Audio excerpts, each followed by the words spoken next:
This is a DF500 Domino Mortiser, and you don't need one. And I'm not saying that you shouldn't get or have one.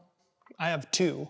And honestly, if they both broke, I would immediately replace them today, no questions asked. But by far the most common question that we get, especially as it pertains to our plan builds, is, do I need a domino? And the answer is, no, you don't. In fact, we get that question so often that we even made a complete appendix about it that's included with all of our plan builds. That said, today we're gonna go through every scenario where we use a domino and show the alternative methods that you can use if you don't have one to get the job done. And even if you have no intention of ever building any of our project courses, I think that you'll still find this really useful. All right, so before we get into the specifics, I want to generally lay out the alternatives. That way we don't have to mention every single thing every time. So basically you've got your dominoes, and a domino is just one specific type of floating tenon. Other floating tenons include dowels, biscuits, beadlock tenons, and even homemade tenons. And in a lot of the examples, these can be used functionally the same. There are also other alternatives such as screws, pocket hole screws, and oftentimes nothing at all. So with all that out of the way, let's start talking about some of the specific situations where we use our domino and how you can get the same results without one.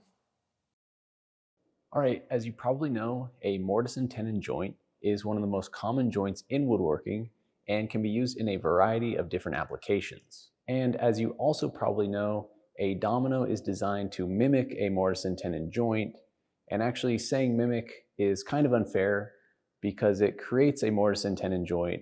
It just happens to use a floating tenon, which is really the reason it's such a useful tool and the reason that we use it so often.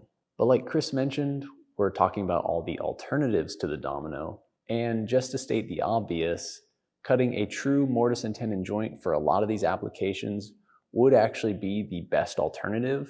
But talking about an alternative to the original, which is an alternative, creates a paradox or something, and my brain hurts. Okay, so let's get into some of these methods that we can use instead of the domino.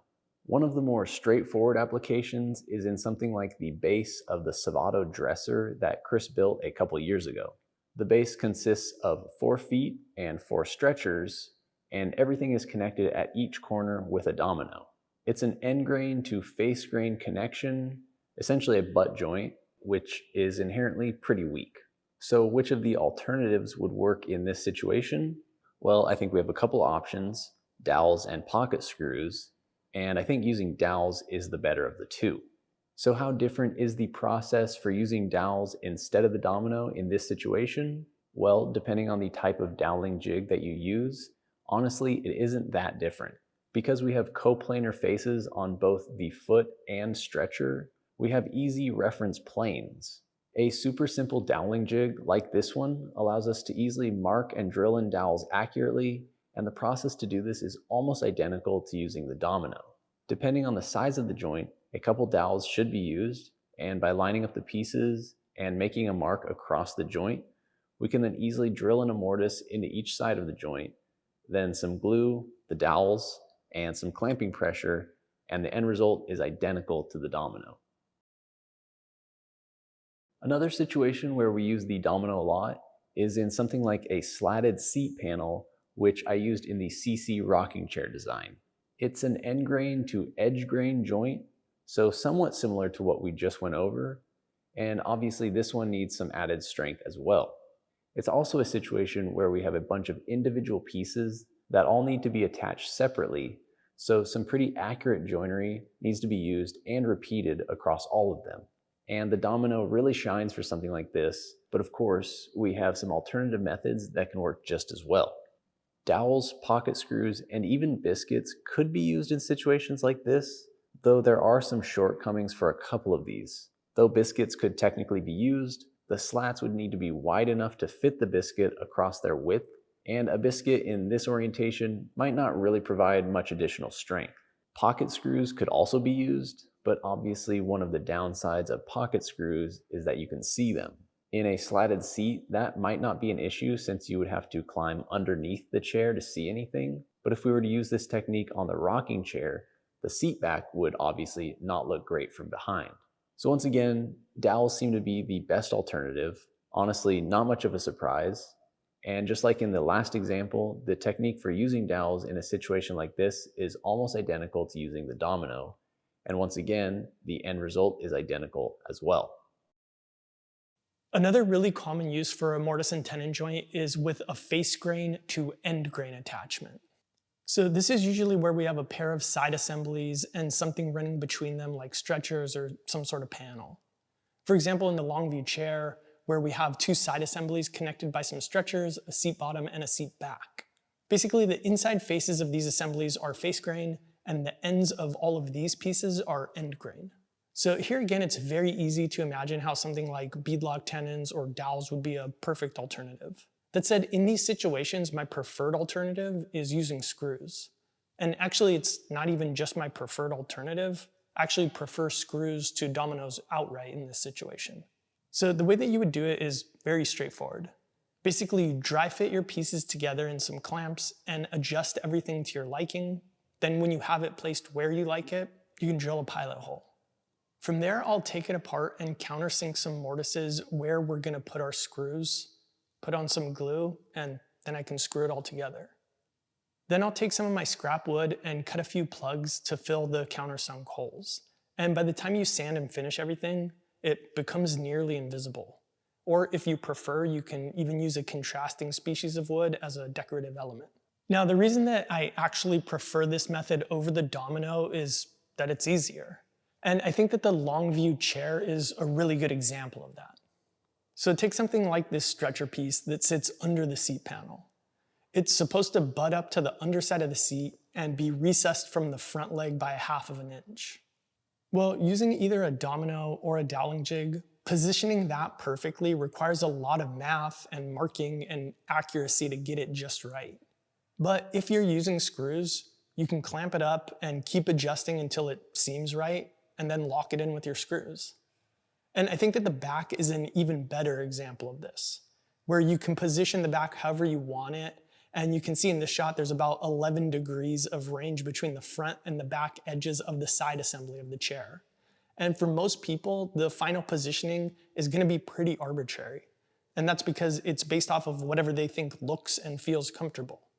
So again, it's way easier to just clamp it up and use some screws as opposed to trying to hit some weird angle and then having to duplicate that on the opposite side of the chair. Now, one of the downsides with screws in this situation, and this would be true for dowels as well, is that when you start dealing with a wider panel, you have to start thinking about wood movement. For example, on a joint like this, where we're attaching the headboard panel to the back legs of the moonfry bed, we wouldn't want to use screws or dowels because we want to give this panel the ability to expand and contract over time. So one of the great things about the domino is that you can cut mortises that perfectly fit your dominoes, or you can elongate them.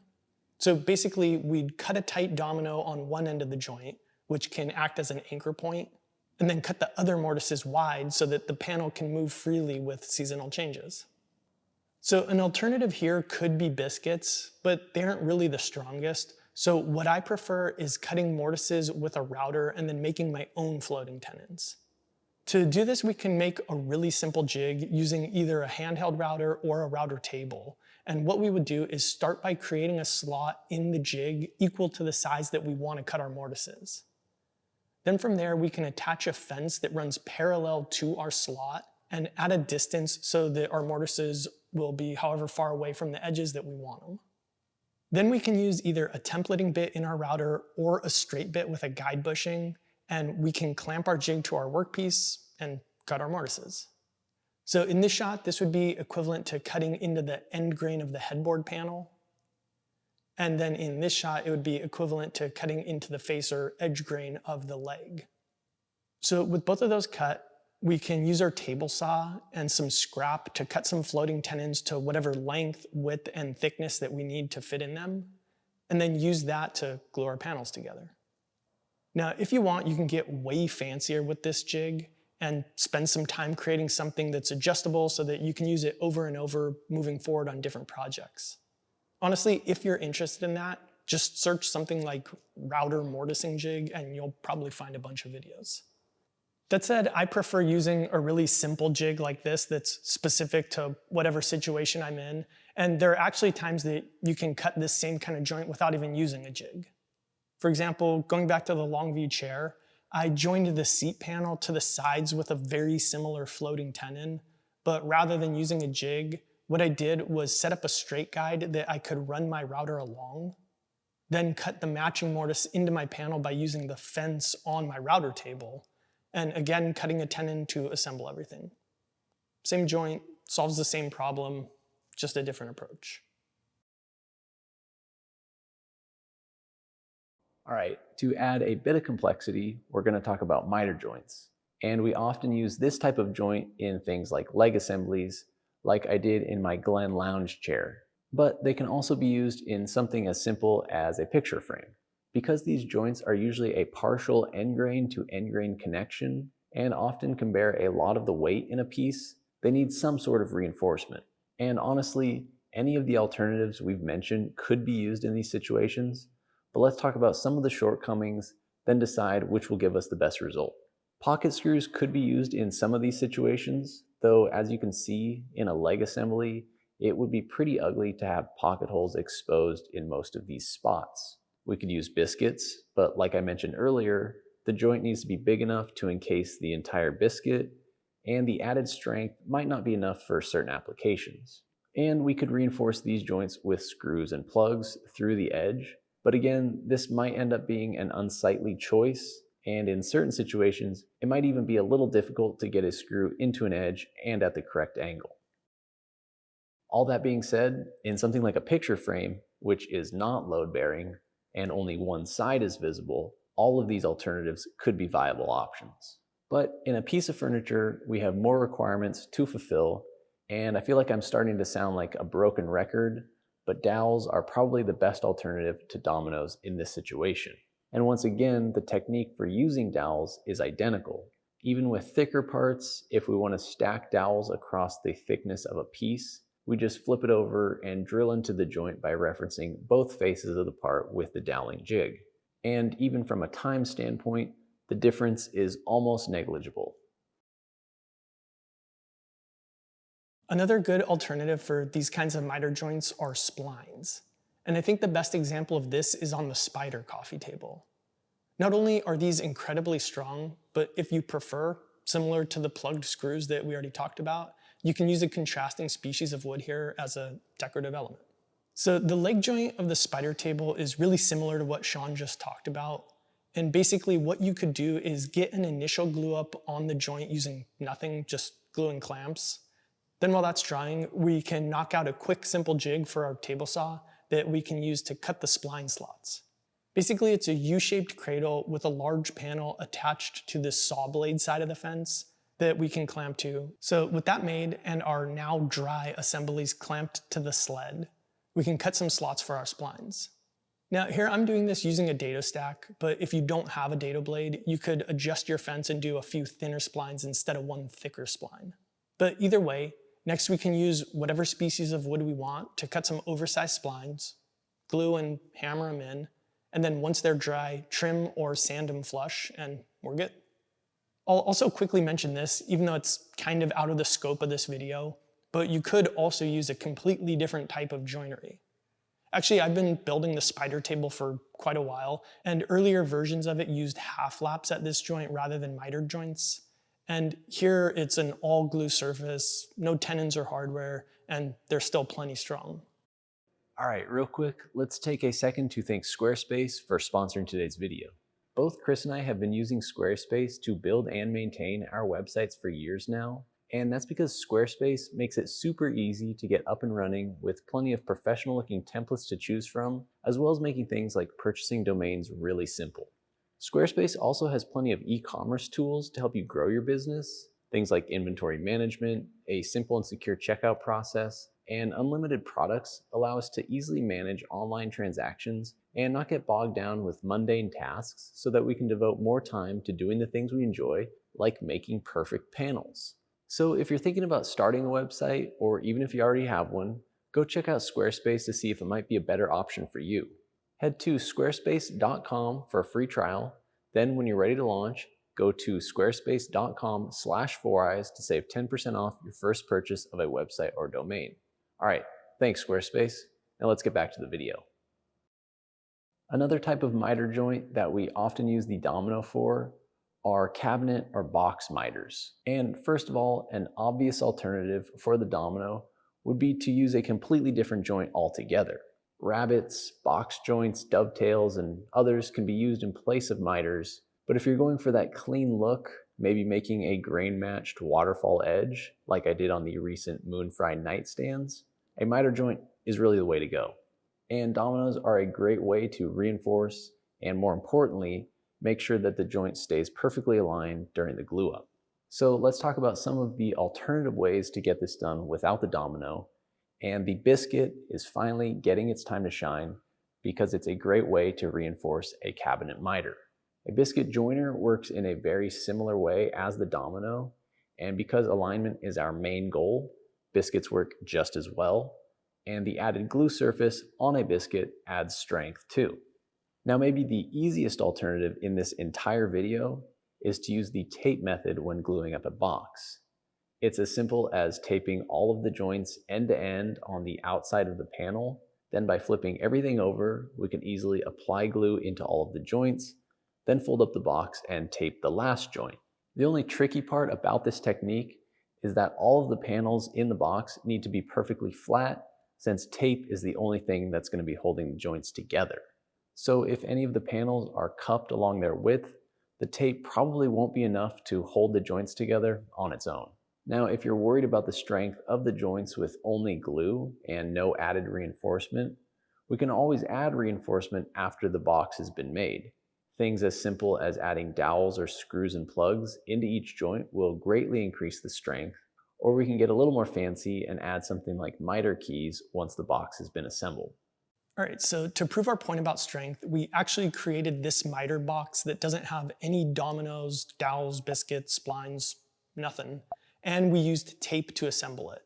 And I know this isn't very scientific, but you can see here we loaded it up with wood and stood on it, and it was plenty strong. From there, I tried hitting it with a hammer to break the joint, and that didn't work. So then I tried hitting it again right on the corner, still nothing. Then I took it outside and threw it as high into the air as I could, and finally after 2 tosses, I was able to break it. So the point is, when properly used, don't discount the strength of just glue. All right, this next example is a little bit weird, but it is something that we use our domino for from time to time, and that is creating registration holes for being able to assemble things. A good example of this is on the moon fry bed again. Now this was totally overkill, but on the top side of these runners and on the edge of each slat, I cut some mortises, and this was not for strength, but so that you can really quickly assemble the slats when you're putting the bed together. And what it'll do is keep everything from accidentally moving around under the mattress. So if I'm being honest, you could really do nothing here and it would be totally fine. But something else that I've done on beds is cut and glue on some spacer blocks to create a negative space for my slat to rest. And I think that this looks a little bit worse, but it's buried under the mattress, so it doesn't ultimately matter, and it provides the same function. A similar but more necessary version of this would be something like how we attach the base to the underside of our table on the spider table. It uses these floating tenons to create a cool sort of floating top effect. And here you could cut the mortises on your legs and on the underside of your table using a domino, or again, you could use a router. And this is going to be almost identical to what we did on the headboard of the moon fry bed a few minutes ago.